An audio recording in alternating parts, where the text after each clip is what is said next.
Bien, buenos días a todos. Me toca en suerte hacer la presentación de nuestro primer ponente, José Laguna Matute, que es padre de familia y al mismo tiempo músico y teólogo. José es licenciado en Teología por la Universidad Pontificia de Comillas, de aquí de Madrid. Es maestro en Teología Fundamental en el Centro Sèvres de París y DEA en Derechos Fundamentales por la Universidad Carlos III, también de aquí de Madrid.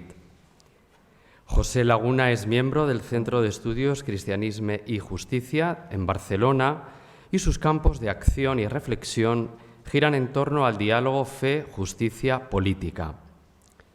En Cristianismo y Justicia tiene publicados múltiples cuadernos que se pueden solicitar e incluso descargar desde la web del propio centro, www.cristianismeyjusticia.net.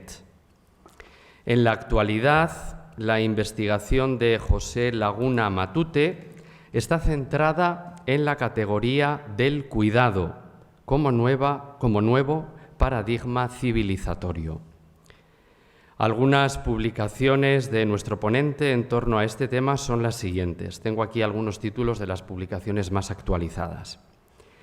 Hacia una cultura del cuidado, publicado este estudio en Autores Varios, Ética Cristiana y Ciudadanía Global, Tirant Humanidades, Valencia, 2022, obra que está todavía en imprenta. También tenemos El cuidado en la configuración de una nueva ciudadanía democrática, publicado este estudio en Autores Varios, Identidades Emergentes, Acompañar en la cultura del cuidado y la responsabilidad, Editorial Narcea, Madrid, 2022, también en imprenta. Y finalmente, Ciudadanía, del contrato social al pacto de cuidados, publicado por la editorial PPC, también aquí en Madrid, en el año 2021. El título de la ponencia que nos va a brindar José Laguna Matute va a versar sobre nuevas semánticas cordiales. Querido José, te escuchamos con mucha atención y te agradecemos tu presencia en estos cursos de verano de la Universidad Complutense de Madrid, aquí en el Escorial. Cuando quieras. Pues muchas gracias por la presentación y muchas gracias por la invitación. Yo voy a reflexionar alrededor de, lo decían en la presentación, de la necesidad que tenemos como sociedades de reconstruir nuevos relatos que nos sirvan para explicarnos socialmente, antropológicamente, y que sirvan para recoser vínculos que han empezado a desmembrarse. Entonces, de ahí el título de semántica cordial. Me gusta mucho la imagen elegida de la barca, más allá de la metáfora evangélica que hay detrás, porque sí que conecta con el inicio de lo que quiero decir y sí que gráficamente muestra una situación no solamente de una iglesia, de una institución a la deriva o en un mar que se mueve, que lo tenemos ahí en el relato bíblico, sino que yo creo que nos sirve, y de hecho está sirviendo, para definir, reflejar pues esa sensación que ya el sociólogo Zygmunt Bauman decía, que hemos pasado de un mundo sólido, de un mundo que conocíamos cómo funcionaba. Nosotros somos expertos en cómo funcionan la física clásica. Si tú haces A, sabes que vas a resolver B. Bueno, hemos pasado de ese mundo que, bueno, de alguna u otra manera sí entendíamos, a un mundo que se nos está licuando, se nos está volviendo líquido. Y eso significa que los sólidos, entendido como los relatos que sí que nos servían para entendernos, van siendo más ineficaces a la hora de explicarnos como individuos y como sociedades. Mirad, hace poco hemos tenido el terremoto de La Palma y ahí yo aprendimos muchas palabras nuevas sobre el volcanes y tal que no conocíamos. Y había una que era el enjambre sísmico. No sé si os acordáis que el enjambre sísmico Y a mí la imagen de enjambre, en el fondo lo que decían era, bueno, pues al final el volcán ha acabado erupcionando, ha habido una erupción, pero previo al volcán sí que había un montón de pequeños terremotos, de pequeños seísmos que nos estaban indicando que iba a llegar un gran volcán. Bueno, yo creo que socialmente el concepto este de enjambre sísmico, es decir, podemos hablar de un montón de crisis migratoria, crisis climática, crisis de identidades, crisis de sistema democrático.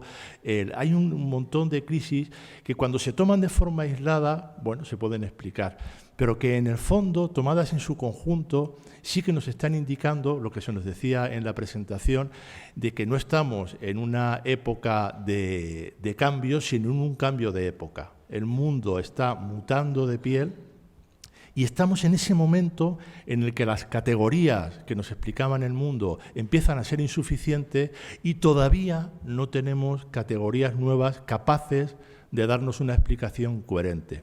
Y en esa necesidad de reconstruir esos relatos, la Iglesia tiene una palabra que decir y tiene sus semánticas propias a aportar a ese mecanismo, esa dinámica social de reconstrucción de relatos sociales, ¿vale?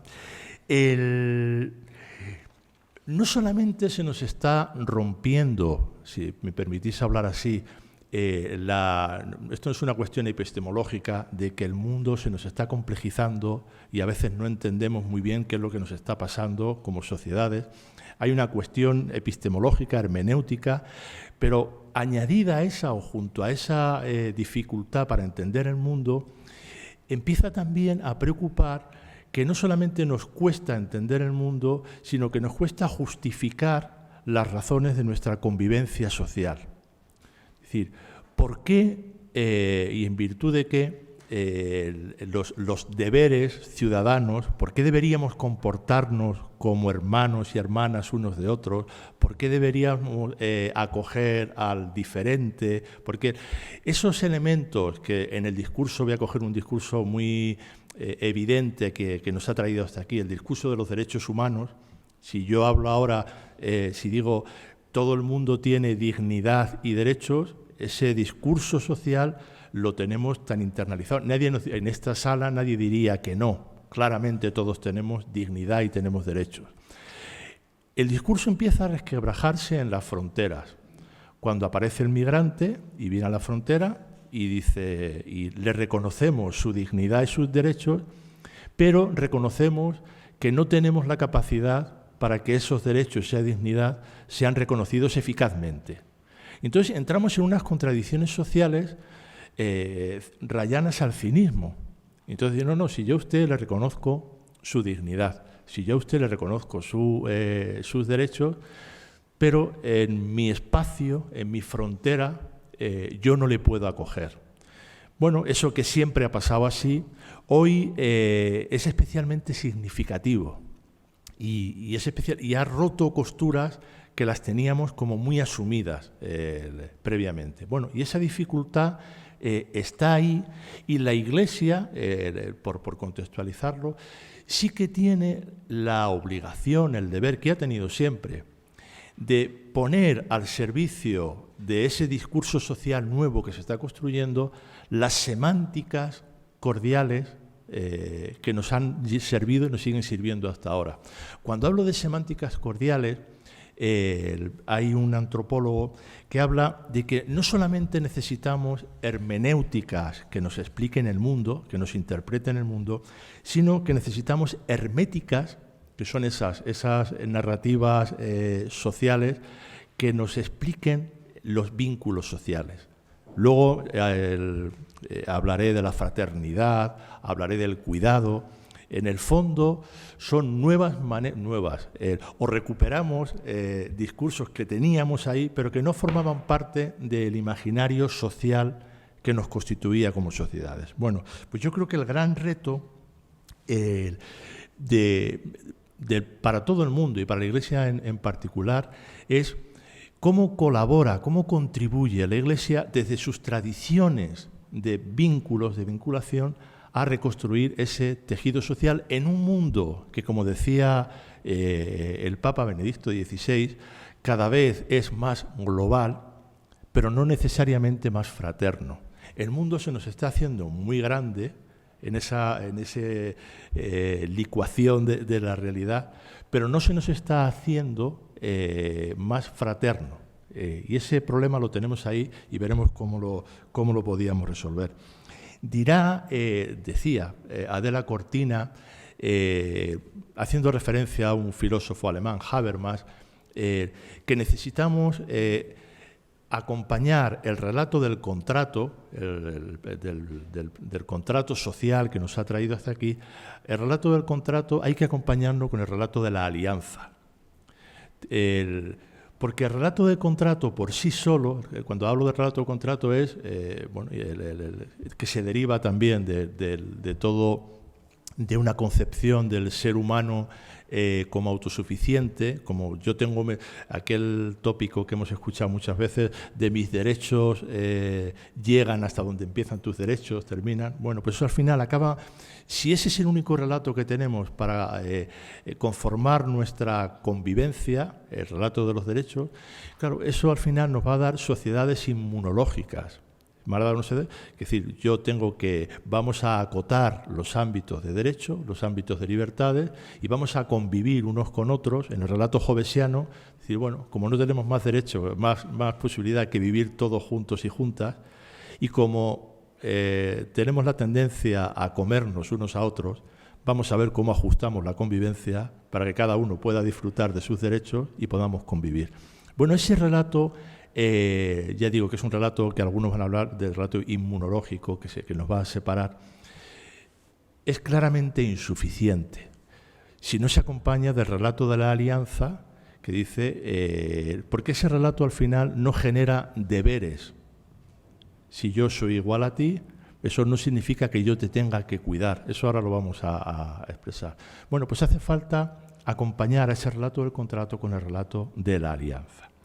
Y yo os voy a sugerir, he hecho una enumeración de qué relatos, en ausencia de esos relatos, de los grandes relatos de la modernidad, estamos barajando para justificar nuestra convivencia social, para explicarnos antropológicamente y socialmente.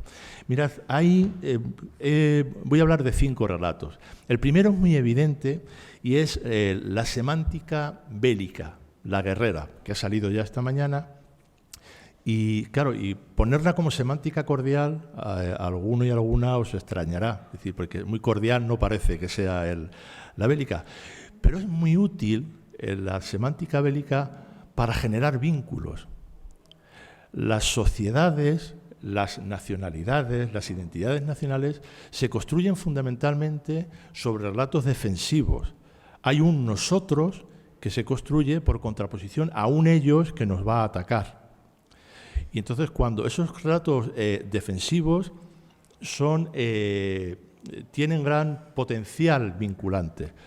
Basta con coger cualquier himno de cualquier país y está plagado de batallas, de héroes, y no solamente en contextos, si queréis, específicamente bélicos, es decir, como la guerra de Ucrania. En la pandemia, el relato defensivo ha sido muy útil, porque el relato de la pandemia, y en España lo hemos visto incluso gráficamente, muy llamativamente, al principio hemos utilizado un discurso bélico defensivo que nos ha servido. Había un virus que nos amenazaba como sociedad y teníamos que defendernos ante esa sociedad. Y teníamos los soldados de primera línea, que eran los médicos, los enfermeros, las enfermeras. Incluso en la puesta en escena, en otros países ha sido también así, pero bueno, acordaros de aquellos telediarios en los que estaba el político, el científico y el militar. Y entonces nos arengaban, decir, bueno, como sociedad vamos a vencer el virus, no sé si os acordáis de aquello, y como sociedades vamos a vencer. Claro, ese relato bélico es muy eficaz, muy intuitivo, y es muy rápido. ¿Cómo convences tú a toda una nación que se confinen en sus casas sin que haya una fuerza coercitiva que obligue sin sacar los tanques a la calle para que la gente se vaya a sus casas? Bueno, pues el relato bélico aparece como un relato muy eficaz. Y de pronto teníamos también aviones que nos traían mascarillas y había héroes, había caídos y veíamos a los soldados desinfectando las residencias. Bueno, ese imaginario, insisto, por no caer tampoco en lecturas maniqueas, es eficaz y nos ha servido.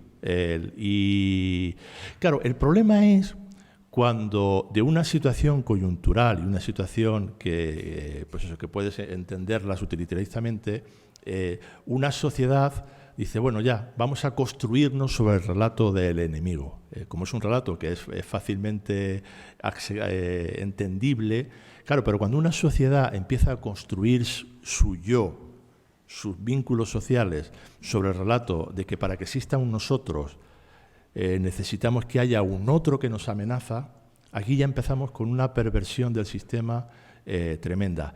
Y estamos en el mundo de la política, ese discurso de construir un nosotros por referencia a un otros amenazante, bueno, pues hay populismos de todo signo político que están intentando instaurar ese discurso que, insisto, que es un discurso muy fácil, muy evidente y muy aglutinante.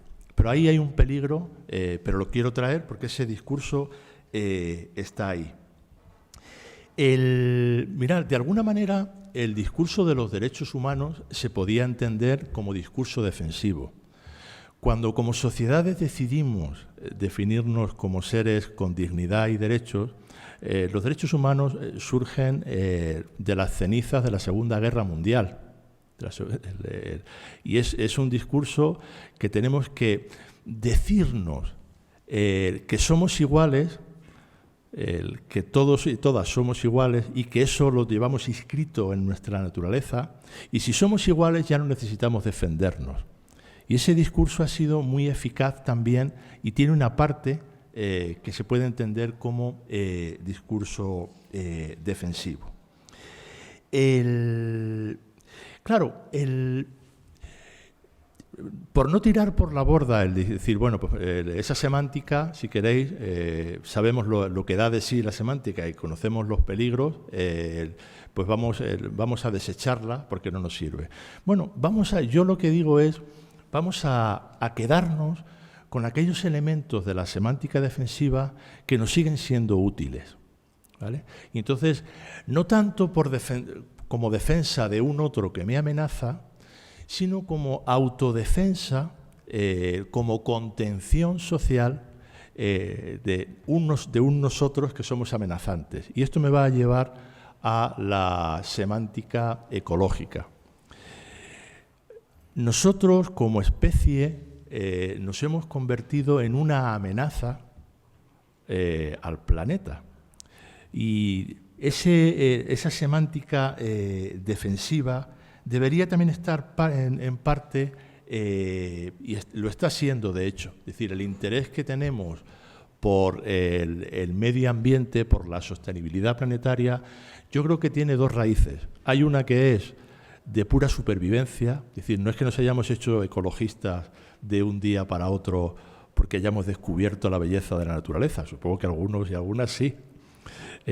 Algunos dicen que el tema ecológico ha empezado a interesar cuando ha empezado a ser rentable económicamente. Cuando ya podemos empezar a vender coches eléctricos, ya todos nos hacemos verdes, ¿vale? A lo mejor es un poco exagerado, pero en cualquier caso sí que es verdad que el discurso ecológico arranca o tiene en su raíz un elemento autodefensivo muy grande. Es decir, es caer en la cuenta, pues eso, que algo está pasando en esa realidad que se nos va dibujando. El ejemplo es muy tonto y no tiene rigor académico, pero en fin, los calores que estamos teniendo ahora, quien niegue el cambio climático, algo está pasando, no sabemos muy bien qué. Nos faltan esas lógicas que conectan, es decir, ¿qué está? Pero algo está pasando. Y tenemos la sospecha de que en eso que está pasando, en esa biodiversidad que se va disminuyendo, los seres humanos tenemos algo que ver. Con lo cual, haríamos bien en tener un discurso preventivo, de autocontención, con respecto a eso que nos está pasando. Entonces, esa parte defensiva está muy presente. Y luego está la otra parte, que es más valorativa, que os la decía al principio en tono humorístico, que sí, que es que vamos descubriendo, que vamos reconociendo que no solamente hay una variedad de seres humanos, sino que nosotros, como seres humanos, la realidad nos va poniendo en nuestro sitio. Vamos pasando de eso que se llama de un antropocentrismo fuerte a un biocentrismo muy fuerte. Que si el ser humano seguimos siendo el centro del universo, al final acabamos por destruir el planeta. Y que lo que hay que poner, lo que hay que descentrar es quitar del centro de gravedad a ese hombre y poner a la vida. Ahora vamos a ver cómo ese corrimiento, cómo se está dando. Mirad, en el primer argumento, en el argumento preventivo, es verdad que hay muchos pensadores que nos están diciendo ya, apelan al principio de responsabilidad. Es decir, el principio kantiano decía, para saber lo que tenemos que hacer, lo que está bien, lo que está mal, pues Kant nos dirá, mire usted dentro de sí mismo, descubra su imperativo categórico y siga lo que le diga el imperativo categórico. Hay algún autor, Hans Jonas, que es un filósofo judío, que dice, vamos a cambiar el imperativo kantiano o vamos a completarlo con el imperativo de la responsabilidad, que dice que deberíamos actuar como seres humanos de tal manera que nuestro modo de actuación sea un modo universalizable, que nuestros modos de consumo, que nuestros modos de acción no destruyan el planeta, porque estamos en un momento en el que nuestros modelos de consumo, de convivencia, de relación, no son universalizables. No todo el mundo puede tener los niveles de consumo que tenemos en el primer mundo, y si todos los tuviéramos, el planeta acabaría por desaparecer. Entonces, no digo yo aquí por asustar, pero esa conciencia de que hace, fíjate, cuando en la Guerra Fría todo el problema era, o la principal amenaza era el botón rojo, o el teléfono rojo, cuando se levantaba el teléfono y la amenaza nuclear iba a destruir todo. Bueno, pues ahora ya ese botón rojo que sigue estando ahí nos preocupa menos, pero sí que hay un botón que va más despacio y tiene que ver con el mismo horizonte de aniquilación. Si seguimos en este modelo civilizatorio, vamos a desaparecer como especie humana, no como vida. Ahora diré yo que las abejas están deseando que desaparezcamos nosotros, ¿vale? Porque claro, si desaparece el ser humano, el mundo va a seguir funcionando. La desaparición paulatina de las abejas, que son las que polinizan el 80% de la agricultura, está amenazando la supervivencia del planeta. Y entonces dice, y con este nivel algunos cifran en 8 o 10 años pues eso, el punto límite de que esto sería insostenible. Pero en fin, ese desplazamiento lo tendríamos que ir teniendo en cuenta. Y otro tiene que ver, os decía antes, con el elemento valorativo, con el elemento axiológico, que tiene que ver con el descubrimiento de que la realidad, que lo creado, si queréis, en lenguaje creyente, tiene un valor, tiene una excelencia que hasta ahora no le hemos dado o no nos atrevemos todavía, y hay un debate muy interesante ahí, en el mundo de la dignidad o no dignidad de los animales. Es decir, pero en cualquier caso, la realidad natural no podemos relacionarnos con ella como únicamente si fueran un medio. La dignidad del ser humano se define porque los seres humanos no tenemos solo precio, sino que tenemos un valor. ¿No? Hay un valor esencial que no entra en el mercado. Bueno, con el resto de naturaleza, de seres vivos, sí que hemos estado comerciando. Bueno, hay una sensibilidad que está en el debate, y es un debate muy interesante a muchos niveles, que tiene que ver, ¿no sería el momento de empezar a reconocer una dignidad, no digo yo igual, pero sí cierta dignidad a los seres vivos, por los cuales habría que protegerlos por el mero hecho de su existencia? ¿Por qué la inteligencia, por qué la razón, por qué es el ser Homo sapiens tiene que ser más excelente que la velocidad del guepardo, el duelo que hacen los elefantes, la fuerza del tigre, las relaciones que tienen los chimpancés entre ellos? Dice, hombre, no me compares. Digo, no, hasta ahora no hemos comparado. Pero ahora empezamos no a comparar, sino a darnos cuenta de que, en fin, que somos Homo sapiens, pero claro, que la capacidad de pensar, de razonar, también nos ha llevado a una situación, somos un ser excelente y un ser tremendamente peligroso, porque somos la única especie que es capaz de poner en peligro el planeta, a diferencia de otras especies que le damos menos atribuciones y que el planeta seguiría. Bueno, pues ese Homo sapiens y ese Homo demens deberían estar por ahí. Bueno, ese discurso, esa semántica, hay mucha gente que está trabajando sobre ella, y eso supone, si queréis, cuando yo os voy diciendo esto, esas nuevas semánticas se están construyendo y son semánticas conflictivas, porque todavía no tenemos una semántica compartida por todo. Es decir, ¿qué me está usted hablando? Y si queréis, yo voy abriendo caminos que necesitan mucha reflexión. No estoy hablando aquí del proyecto Gran Simio. Es decir, los monos tienen dignidad. Por ahí hay un debate.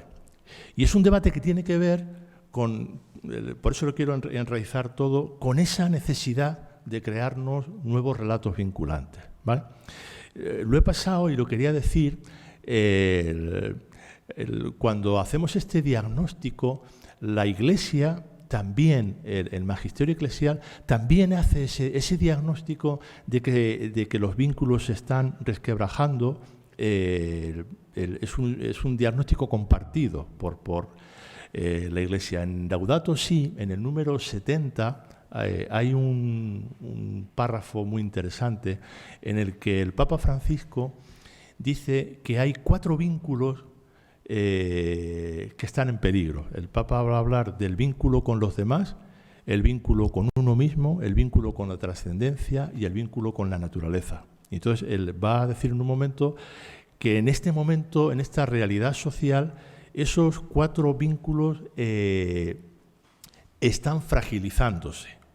Y esto ya es una reflexión de mi propia cosecha, yo creo que si el Papa viviera muchos años, le faltan todavía 2 encíclicas, porque yo digo, del vínculo con la naturaleza nos ha dejado Laudato Si, del vínculo con los demás, fraternidad.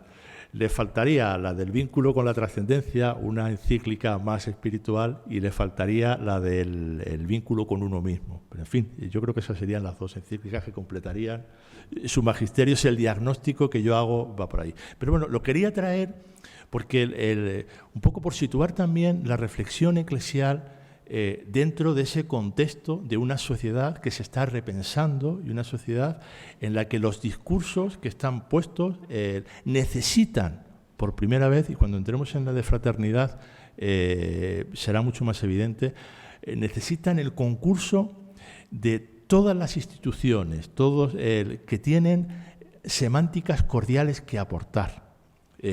Todos estamos convocados ahí. Vale, la parte, cojo aquí el Laudato Si en la ecológica.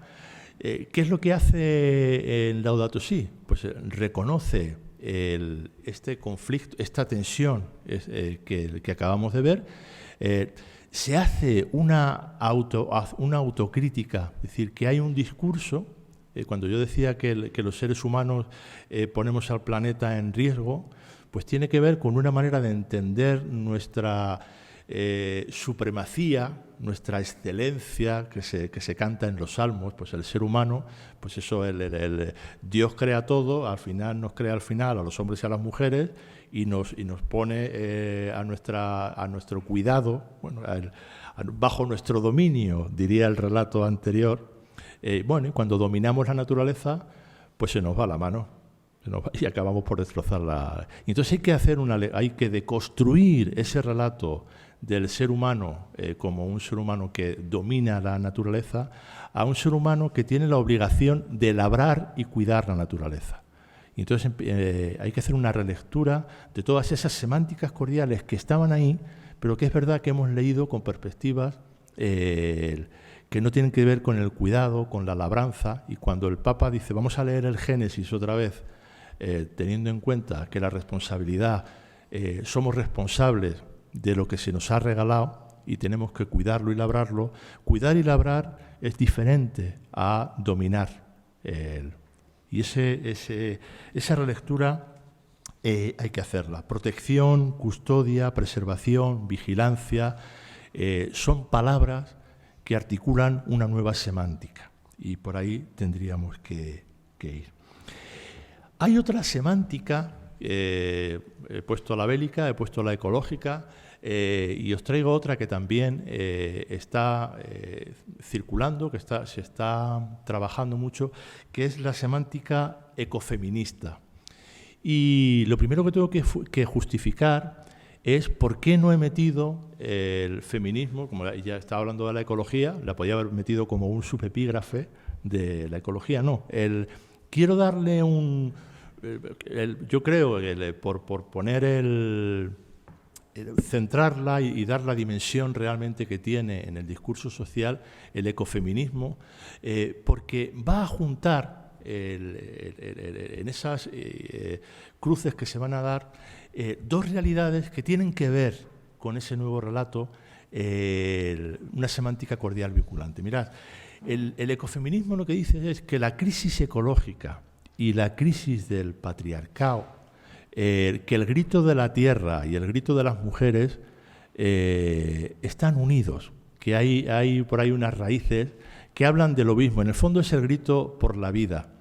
Mirad, las mujeres culturalmente, y no voy a hacer atribución aquí patriarcal de que las mujeres os tengáis que dedicar al cuidado, pero sí que es verdad el dato sociológico de que las mujeres aquellas que os habéis estado ocupando de la vida, de todas lo que tiene que ver con las cadenas de reproducción, y que en la configuración dual del mundo, que esto si tuviéramos otro seminario podríamos ir viendo cómo arranca eso desde relatos bíblicos, relatos homéricos, pero bueno, las mujeres tradicionalmente, y por esa configuración patriarcal de la realidad, habéis estado ocupadas del ámbito doméstico, del ámbito de los cuidados, del ámbito de los cuerpos, y los hombres se han podido dedicar al mundo de la polis, al mundo de la política, de los valores. ¿Qué está pasando? Y además pasa igual que con la ecología, es decir, que ahora nos convertimos en... Además, ese discurso es de las mujeres. Nosotros, si queréis, los hombres, somos invitados a última hora. Que en el momento de capitalismo, de producción capital, se ha producido una crisis inédita que antes no estaba. Se ha producido una crisis entre el mundo de la vida y el mundo de la producción, entre el mundo de la reproducción y el mundo de la economía. Y esa crisis es tremenda. ¿Qué significa esa crisis? Pues esa crisis significa un poco lo que yo decía antes desde la ecología. Para que el mercado siga funcionando, para que siga habiendo mano de obra que siga produciendo y para que un capitalismo extractivista siga funcionando, se necesita mano de obra para que eso pueda funcionar. Y esa mano de obra la cuidáis las mujeres.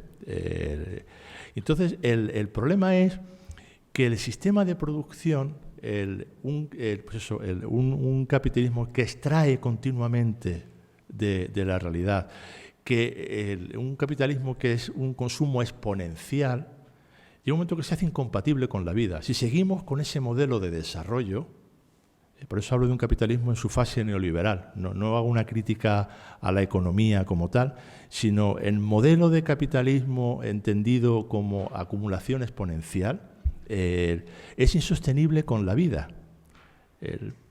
Va a acabar con el planeta, va a acabar con las redes. Y ese conflicto no se había dado antes y se está dando ahora. Con lo cual, lo que dice el feminismo, y ahora ya lo saco del ámbito de la mujer, es o ponemos o resituamos la vida en el centro de nuestros modelos, no solamente sociales, políticos, sino de nuestros modelos productivos, o si no, ese conflicto va a acabar por ser irresoluble. Por eso es fundamental que más allá, porque además con todo esto del debate feminista, al final como estamos en tiempo de crisis y de cambios, todo hay que cogerlo con pinzas. Bueno, pero ese debate, esa necesidad de que la vida biológica y que la bios y la zoe y que la vida cultural puedan caminar juntos, esa semántica cordial todavía está por construir y hay una parte que tenéis que construir las mujeres que sois las que habéis estado, las que tenéis los relatos de cuidado, que sois las que habéis estado trasladando esos relatos de cuidado y que los tendréis que poner al servicio de todos. Otra semántica, voy por la cuarta, ¿vale? Luego al final tendremos tiempo de preguntas. Sí. Vale. Si os quedáis con alguna duda, alguna sugerencia, luego las podemos hacer. Otro relato que aparece también, y además sí que en esto, igual que en los otros, cuando yo voy viendo la aportación de la Iglesia, pues en el relato ecológico, sin duda alguna, Laudato Si. En el relato ecofeminista, ahí la Iglesia tiene más complicación con el tema de género.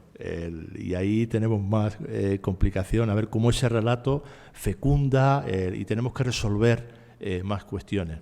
Hay un relato en el que la Iglesia se siente más cómoda, porque también su tradición le avala, que tiene que ver con el relato de la fraternidad.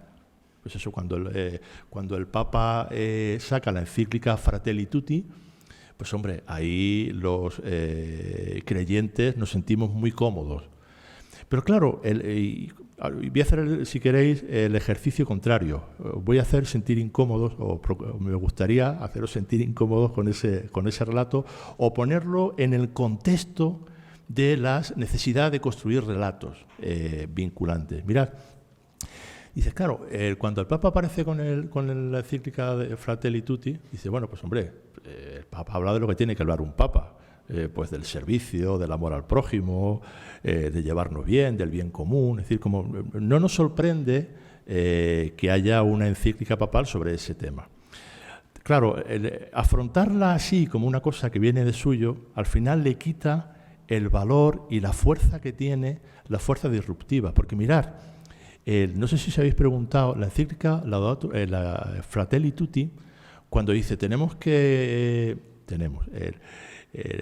la fraternidad es un elemento esencial para nuevas semánticas cordiales, uno esperaría que los relatos evangélicos y que el Papa hubiera cogido el relato del hijo pródigo, relatos que tienen que ver con la fraternidad de un padre, el Padre Nuestro, y el Papa coge el relato del buen samaritano. Y dice, hombre, es un relato extraño para hablar de la fraternidad. Porque que yo sepa, el relato del buen samaritano, allí ni había padre, ni había madre, o sea, de fraternidad, de solidaridad tal vez, de compasión tal vez. Bueno, lo dejo ahí, no lo puedo extender, pero es un relato extraño. Y en esa extrañeza, según yo lo analizo, tiene que ver, claro, porque no deberíamos dar, por supuesto, que cuando llega a la Iglesia con el relato de la fraternidad, todo el mundo nos va a comprar el relato de la fraternidad. Ya están aquí los de la Iglesia, tenemos la clave para solucionar el tema, que tenemos que ser hermanos y hermanas. Dice, bueno, esto es lo de siempre. Dice, o no es lo de siempre, porque ese relato cae en un contexto donde empieza a haber ya autores, donde empieza a haber una reflexión. Mucha viene desde el mundo de la ecología que nos está diciendo, mirad, cuanto antes aprendamos a vivir como sociedades huérfanas, yo no sé si somos hermanos o hermanas, yo no vengo de, dicen estos autores, yo no vengo de su tradición eclesial. Yo lo que veo es que somos huérfanos y que cuanto antes aprendamos a vivir como huérfanos, antes empezaremos a resignificar nuestras relaciones sociales. Que lo que tenemos que hacer es que este mundo que ya va a acabar, porque claro, porque ustedes nos dirán, bueno, vamos a consumir menos, vamos a cambiar nuestros modelos de producción. Dice, bueno, eso les va a dar una tregua un poquito más. Pero que se han acabado ya los tiempos, me voy a poner en la hipótesis que algunos manejan, se han acabado los tiempos de regeneración del planeta. Es decir, aunque ya cambiáramos nuestros modelos productivos, nuestros modelos económicos, el planeta ya está agotado. Con los que vivís en contextos rurales, pues sabéis que pues eso, cuando un campo hay que dejarlo en barbecho. Tienes que plantar, recoges, pero si tú no lo dejas en barbecho y no puede descansar, aquello se agosta, no puede estar funcionando. Entonces hay algún análisis ecológico que dice esos tiempos de barbecho se han perdido. No hemos dejado tiempo para regenerar la tierra, entonces eso ya se va a ir. Entonces, lo que tienen que hacer ustedes es ir preparando un funeral que les quede bonito. Entonces, porque herencia no van a dejar a sus hijos, porque esto... Bueno, ese relato no vale con que la Iglesia venga diciendo ahora, hombre, no, hay que ser hermanos y hermanas. No, me tiene usted que convencer, o su semántica cordial. ¿Se puede hablar de hermanos y hermanas sin aludir a una filiación común? Claro, los creyentes lo tenéis muy fácil, o lo tenemos muy fácil, porque decís, ¿por qué somos hermanos y hermanas? Porque tenemos un padre, una madre común. Como somos hijos de Dios, pues todos somos hermanos. La ecuación es muy sencillita, o sea, en matemáticas... Claro, pero si yo no provengo de esa tradición creyente, si yo no confieso una paternidad común y me siento contigo a hablar, el argumento de una paternidad, una maternidad común, no me sirve para generar deberes de fraternidad. Me tienes que explicar por qué tengo que ser hermano tuyo, por qué te tengo que tratar como hermano, pero no me vengas diciendo que tenemos un mismo padre, que yo no tengo el mismo padre que tú. En sociedades plurales, en sociedades multiculturales, hay un esfuerzo teológico por hacer que es de explicar, significar y dialogar con tradiciones que no parten del mismo sustrato semántico que el nuestro. Y en ese debate la encíclica Fratelli Tutti entra por muchos sitios. Y por eso hablar de fraternidad, va a hablar de amistad social, es compleja, porque la realidad es compleja. Lo que quiero hacer es sacar de la ingenuidad a la fraternidad. Y ese debate lo tenemos que hacer. Porque mirad, venimos, y con esto termino esta parte de la fraternidad, hemos vivido hasta ahora, y siento sacarles de su error, sobre una falacia naturalista. La falacia tiene que ver con la triada libertad, igualdad y fraternidad. Hasta ahora hemos dicho, bueno, libertad, igualdad y fraternidad nos ha servido para configurarnos socialmente. Somos libres, iguales. Y dice, como somos libres e iguales, por eso tenemos que comportarnos fraternalmente. Ese salto, si yo soy igual que usted y que por eso ese deber tengo que comportarme fraternalmente, establece una relación de causa-efecto que nos la hemos creído, pero que no se sostiene por ningún sitio. Eso también nos llevaría mucho más tiempo, pero eso hoy se ha fracturado. Ese consenso social, bueno, claro, somos iguales, nos tenemos que comportar como hermanos. No, somos iguales, nos tenemos que comportar como iguales. Porque la fraternidad tiene deberes que no vienen implícitos en la igualdad. Y como se ha roto ese discurso, se está fragmentando, tenemos que ver cómo lo recomponemos desde otras piezas. Voy terminando con la última semántica, que quiere ser una semántica, si quieren, sintética, o que es una semántica que a mí me parece que se está construyendo y que tiene un recorrido interesante, porque confluyen partes de estas semánticas que se nos están desordenando. Y es la semántica del cuidado. El cuidado, y también aquí quiero sacarlo del elemento tópico, el cuidado aparece como una nueva semántica cordial con un potencial tremendo, con muchas posibilidades de poderse configurar en una semántica que explique, que nos explique como sociedades y que justifique nuestros deberes sociales, y no solamente sociales, sino ecosociales. Y cuando hablo del cuidado, no estoy hablando solamente del cuidado en el ámbito privado y del cuidado sanador de los cuerpos, es decir, la concepción esta que tenemos, pues eso, más como un acto en favor de los demás, sino que tiene que ver con el cuidado en la configuración de instituciones políticas de cuidado. Algunos estamos empeñados y estamos dándole vueltas a que, igual que en su momento el discurso de los derechos humanos pasó de una declaración a configurar nuestras democracias actuales, los derechos humanos tú te los encuentras en las constituciones, en las democracias. Bueno, pues ese paso que hicieron los derechos en su momento debería hacerlo el cuidado hoy en día. Deberíamos configurar sociedades, relatos sociales e instituciones políticas en los que el cuidado formara parte de la configuración de esas instituciones. Y os voy a dejar enumerado, para que eso fuera así, para que ese cuidado habría que hacer al menos, y ya les digo, les dejo por ahí, yo creo que luego se publicarán las... se van a entregar al final. Pues en las actas tendrán bibliografía suficiente por si quieren seguir las cosas que voy dejando aquí así sueltas. Entonces, para que el cuidado forme parte de esa configuración social, política, debería hacer 3 trayectos que los enumero y se los dejo ahí, con eso termino. El trayecto de la domus a la polis, el trayecto del ámbito privado al ámbito social, tiene que ver con lo que les decía antes, que el cuidado no solamente es una cuestión que tiene que ver con el ámbito familiar, sino que y tiene que ver con una concepción del ser humano, una concepción antropológica que se entiende como vulnerable y no como autosuficiente.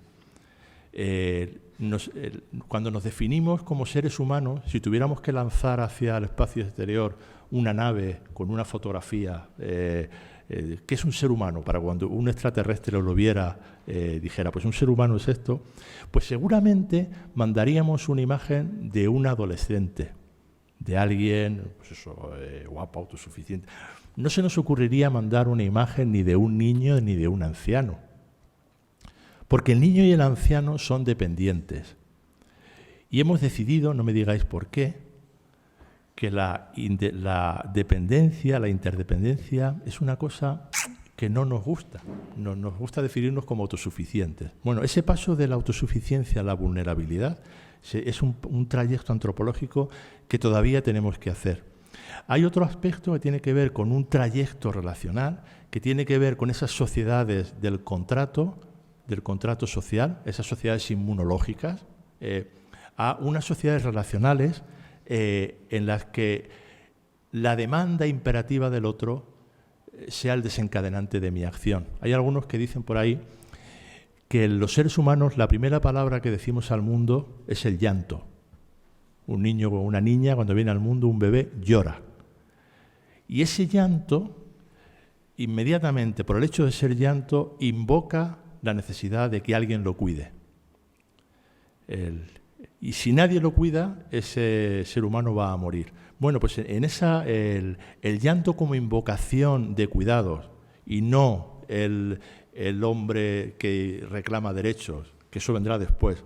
Bueno, pues el que tenemos imperativamente que cuidarnos unos a otros debería formar también parte de la gramática relacional. Y por último, el paso del cuidado como articulación política. El cuidado, si ustedes cogen la Constitución española, pero cualquiera, no van a encontrar el cuidado por ningún lado. Hay una alusión, que ahora no tengo ya aquí apuntado, que tiene que ver con el cuidado en las primeras etapas de la vida y ya está. El cuidado no forma parte de la polis. Sí que tenemos, cuando vamos a nuestras experiencias de cuidado, sí que vamos a la familia, sí que vamos a los hospitales, pero no forma parte de la articulación política.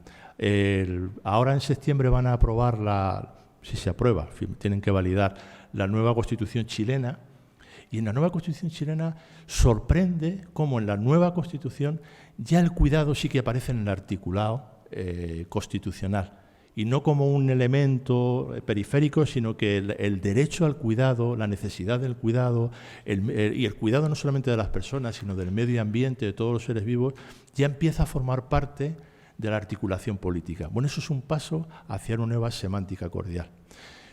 Eso es lo que yo les quería decir. Necesitamos o estamos construyendo como sociedades nuevos relatos y vamos cogiendo fragmentos. Les decía, el relato bélico nos dará, ahí hay unas briznas de relatos defensivos de autocontención, el relato ecosocial debería formar parte, el relato de la fraternidad también debería formar parte, y el relato del cuidado yo creo que es el articulador para una nueva manera de entendernos como personas y como sociedades. Y eso es lo que quería decir. Muchas gracias por la atención.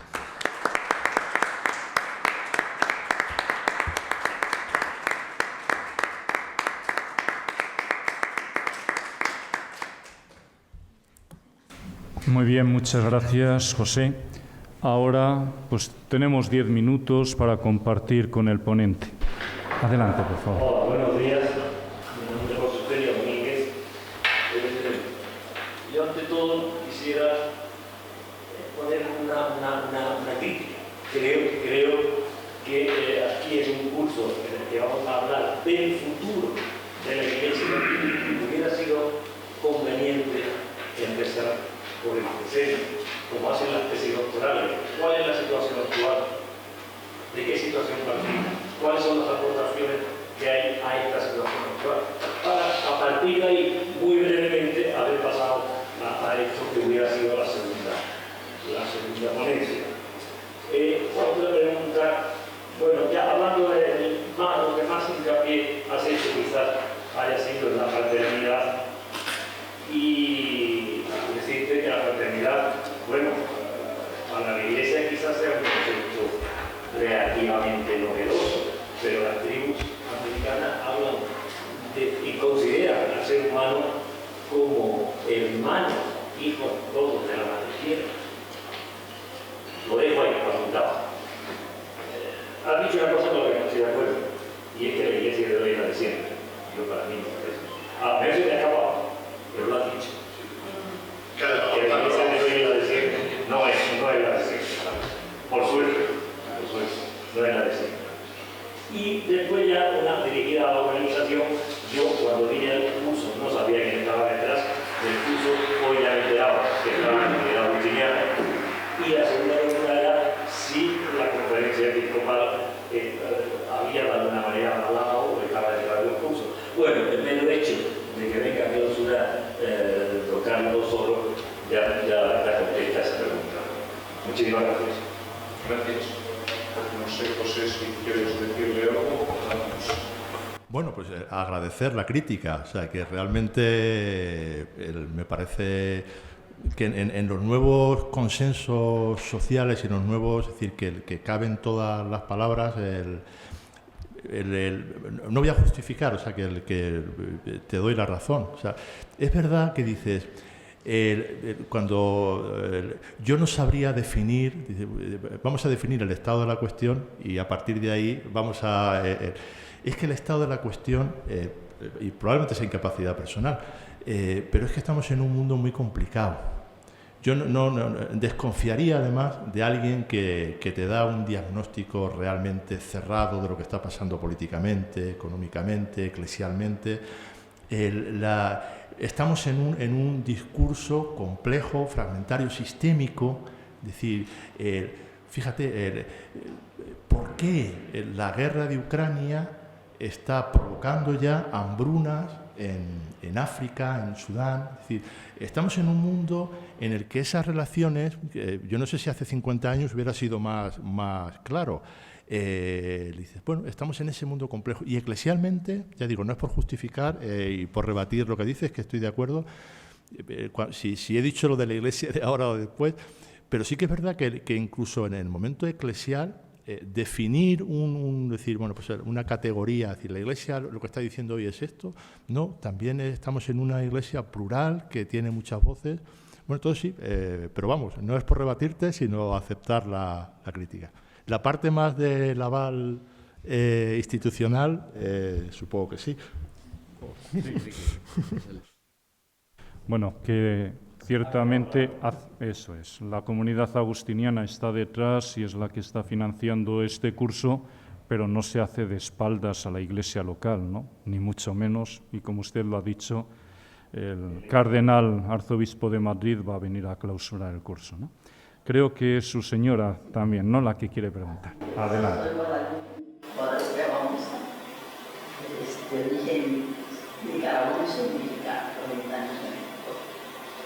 La encíclica Fraternus me tiene entusiasmada porque es lo que he vivido en muchísimos países, muchísimo, y aún sigo viendo una diferencia y una separación terrorífica entre unos y otros. Y para mí aprendí, yo viví de 19 años a Washington DC, y yo tenía vecinos de África, de la Costa de Marfil, vecinos de Líbano, vecinos alemanes, vecinos latinoamericanos, vecinos judíos, y para mí fue un mundo que para mí esa gente fueron mis hermanos. Era una chiquilla y eran hermanos de vida, gente que a mí me aconsejó, que me apoyó, y encuentro que aún hoy día hay esa gran separación en el mundo, que se cree que de allá o el del vecino, ni siquiera del mismo país, son diferentes, son raros, no son los buenos. Y yo aprendí desde ese entonces, y luego me vine a España, de la Madrid, que todos podemos ser hermanos, todos podemos ser hermanos. Y como un San Francisco, que es también un gran héroe, en el que decía que hasta el hermano lobo, hasta el hermano animal. Así que para mí esto voy a empezar a ver, porque recién tratando de la necesidad de la fraternidad, me encantó, me entusiasmaba con eso. No voy a ir contestando a todos. Necesitamos su sabiduría. En sociedades mestizas, en sociedades multiculturales, necesitamos la experiencia de personas que viven esa realidad y además precisamente en contextos donde yo creo que el futuro del mundo se juega en las fronteras. Para entender lo que está pasando tenemos que ir a las fronteras. Y las fronteras son ámbitos que no son tan porosos como desearíamos. Y que el discurso, yo no conozco la realidad latinoamericana que dice, pero ciertamente en Europa las fronteras se han convertido en un lugar de reivindicación de identidades.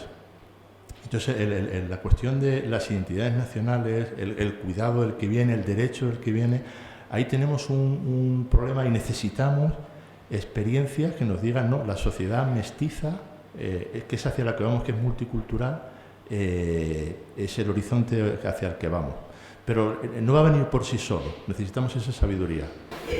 Eso es. Yo converso con amistades tan abiertas y bellísimas personas y siguen aún cerradas, aún dentro del mismo país,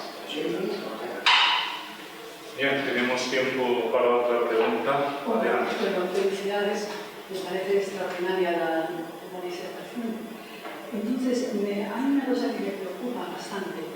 El concepto de cuidado es muy importante. Nosotros, yo por lo menos como mujer, 30 años de cuidado, es que siempre, y son las demandas masivas.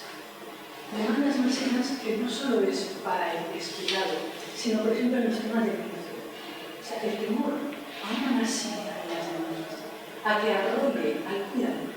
Y creo que tendría que ser contrarrestado por un nuevo contrato social, al estilo del XIX, que reajuste los derechos y deberes de las dos partes, porque si no, es avasallador.